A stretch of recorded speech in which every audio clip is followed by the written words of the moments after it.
అందరికీ నమస్కారం. ఈరోజు వీడియోలో తెలంగాణ టెట్ అండ్ డిఎస్సికి సంబంధించి కొన్ని ముఖ్యమైన బిట్స్ని అయితే చూద్దాం. ఇందులో ఫస్ట్ క్వశ్చన్ వచ్చేసి అమ్మ పదం ఏ విభక్తికి చెందినది? ఆప్షన్స్: ఆప్షన్ ఏ కర్త, ఆప్షన్ బి కర్మ, ఆప్షన్ సి సంబంధ, ఆప్షన్ డి కరణ. దీనికి సరైన సమాధానం వచ్చేసి ఆప్షన్ ఏ కర్త. నెక్స్ట్ క్వశ్చన్ వచ్చేసి వాడు పుస్తకం చదివాడు ఇది ఏ కాలానికి సంబంధించింది? ఆప్షన్స్: ఆప్షన్ ఏ వర్తమాన కాలం, ఆప్షన్ బి భూతకాలం, ఆప్షన్ సి భవిష్యత్ కాలం, ఆప్షన్ డి ఆజ్ఞాకాలం. దీనికి సరైన సమాధానం వచ్చేసి ఆప్షన్ బి అండి, భూతకాలం. నెక్స్ట్ క్వశ్చన్ పిల్లి పదానికి బహువచనం ఏమిటి? ఆప్షన్స్: ఆప్షన్ ఏ పిల్లులు, ఆప్షన్ బి పిల్లలు, ఆప్షన్ సి పిల్లి, ఆప్షన్ డి పిల్లినులు. దీనికి సరైన సమాధానం వచ్చేసి ఆప్షన్ ఏ అండి, పిల్లులు. నెక్స్ట్ క్వశ్చన్ అమ్మాయి ఇది ఏ లింగం? ఆప్షన్ ఏ పుల్లింగం, ఆప్షన్ బి స్త్రీలింగం, ఆప్షన్ సి నపుంసకలింగం, ఆప్షన్ డి ఏది కాదు. దీనికి సరైన సమాధానం వచ్చేసి అమ్మాయి స్త్రీలింగం కాబట్టి option B correct answer. Next question వేగంగా అనే పదం ఏ భాగానికి చెందినది? ఏ భాషా భాగానికి చెందినది? ఇక్కడ ఆప్షన్స్ని అయితే చూసుకున్నట్లయితే ఆప్షన్ ఏ నామవాచకం, ఆప్షన్ బి క్రియ, ఆప్షన్ సి అవ్యయం, ఆప్షన్ డి విశేషణం.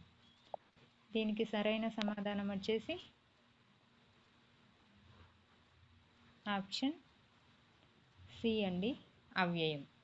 లింగ విభక్తులు లేని దాన్ని అవ్యయం అంటారు కదా. నామవాచకం అంటే పేర్లను గురించి తెలిపేదాన్ని నామవాచకం అంటారు.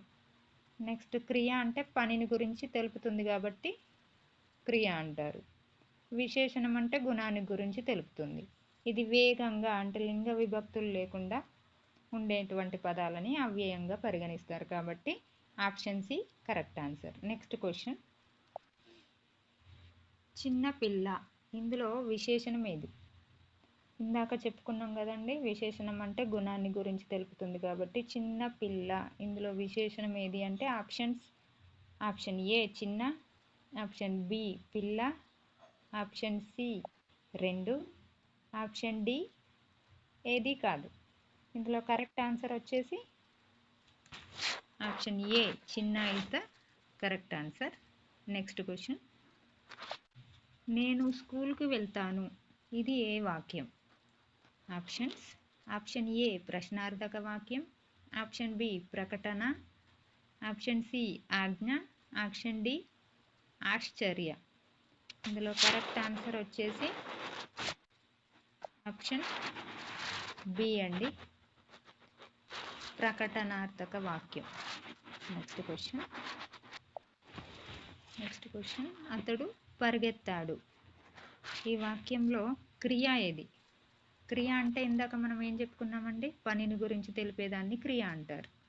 ఆప్షన్స్ చూస్తే ఆప్షన్ ఏ అతడు, ఆప్షన్ బి పరిగెత్తాడు, ఆప్షన్ సి లేదు, ఆప్షన్ డి రెండు. ఇందులో సరైన సమాధానం వచ్చేసి ఆప్షన్ బి అండి, పరిగెత్తాడు. నెక్స్ట్ క్వశ్చన్ పుస్తకం పదం ఏ వర్గానికి చెందినది? ఆప్షన్స్: ఏ వ్యక్తి, ఆప్షన్ బి వస్తువు, ఆప్షన్ సి స్థలం, ఆప్షన్ డి భావం. ఇందులో సరైన సమాధానం వచ్చేసి ఆప్షన్ డి అండి, ఆప్షన్ బి వస్తువు. నెక్స్ట్ క్వశ్చన్ కనుక చూసుకున్నట్లయితే ఇది డైరెక్ట్ క్వశ్చన్స్ అండి. తెలివైన బాలుడు ఇందులో విశేషణం ఏమిటి? తెలివైన అనేది గుణాన్ని గురించి తెలుపుతుంది కాబట్టి డైరెక్ట్ ఆన్సర్ వచ్చేసి మనకేంటి అంటే తెలివైన. ఈ వాక్యంలో తెలివైన అనేది ఆన్సర్ అవుతుందండి.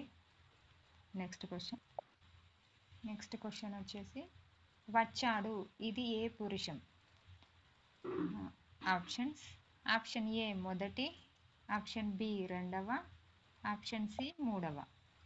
ఇందులో కరెక్ట్ ఆన్సర్ వచ్చేసి ఆప్షన్ సి అండి, మూడవ.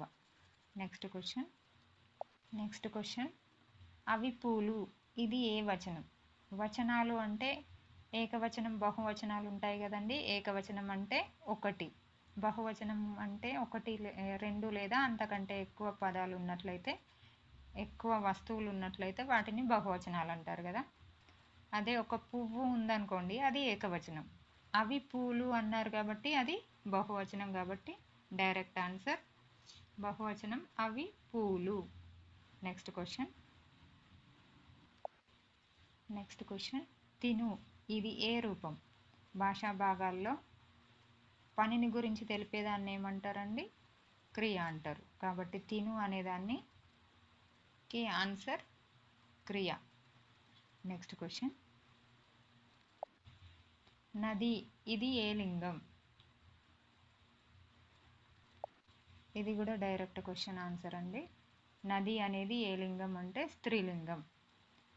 నెక్స్ట్ క్వశ్చన్ ఆమె పాట పాడింది.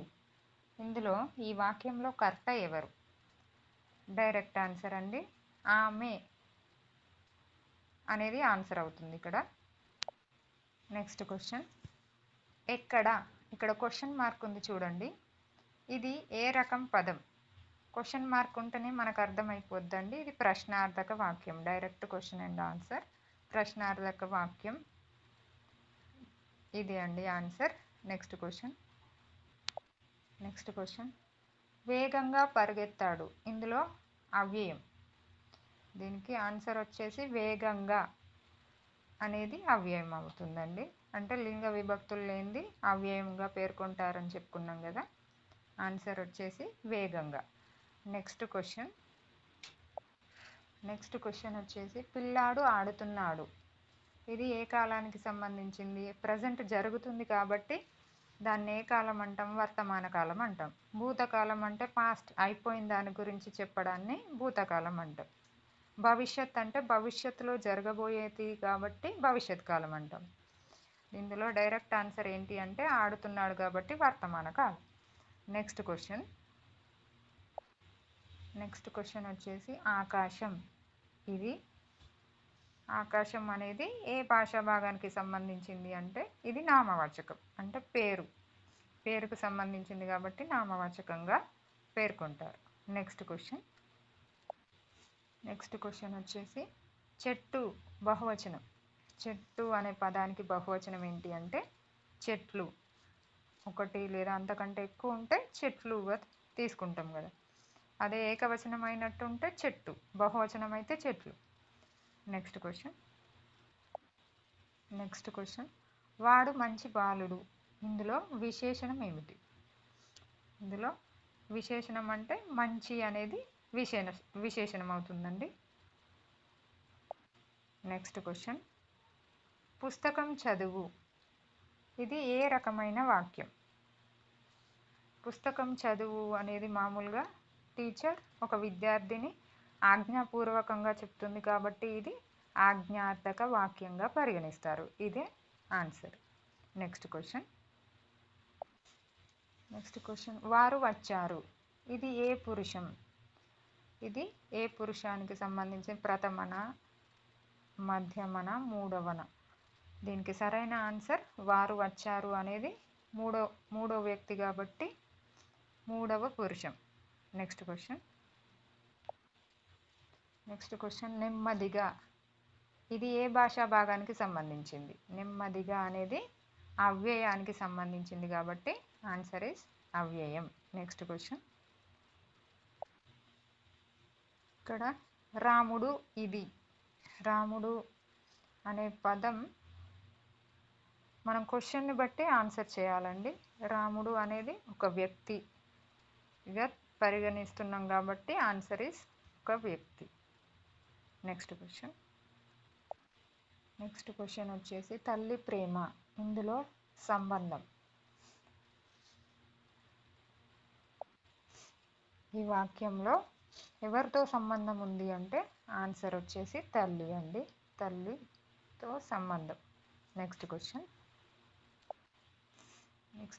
పెద్ద ఇల్లు విశేషణం. గుణాన్ని గురించి చిన్నగా, పెద్దగా, పొడవుగా, పొట్టిగా ఇలాంటి పదాలతో కూడిన వాటిని ఏమంటారంటే విశేషణం, లేదా గుణాన్ని గురించి తెలిపేదాన్ని విశేషణం అంటారు. కాబట్టి పెద్ద ఇల్లు ఈ పదంలో విశేషణం ఏంటి అంటే పెద్ద అనేది విశేషణం. నెక్స్ట్ క్వశ్చన్, వెళ్తున్నాడు ఇది ఏ కాలానికి సంబంధించింది? వెళ్తున్నాడు అంటే ప్రజెంట్ వెళ్తున్నాడు కాబట్టి అదేమవుతుంది? వర్తమాన కాలం. అదే వెళ్ళాడు అయితే భూతకాలం అయిపోయింది కాబట్టి. వెళ్తాడు అనేది భవిష్యత్ కాలం. వెళ్తున్నాడు అనేది ఇప్పుడు ఏమవుతుంది? వర్తమాన కాలం. నెక్స్ట్ క్వశ్చన్, పాఠశాల ఇది. పాఠశాల అనేది ఏంటండి? స్థలం, మైదానం ఇలాంటి అర్థాలు వస్తాయి కదా. దానికి సంబంధించి పాఠశాల అనేది ఏంటి? స్థలం. నెక్స్ట్ క్వశ్చన్, తాగాడు అనేది ఏ కాలానికి సంబంధించింది? తాగాడు అంటే కంప్లీట్ అయింది కాబట్టి ఇది భూతకాలానికి సంబంధించింది. తాగాడు అనేది క్రియ కూడా అవుతుంది కాబట్టి భూతకాల క్రియ. థ్యాంక్ యూ ఫర్ వాచింగ్ అండి.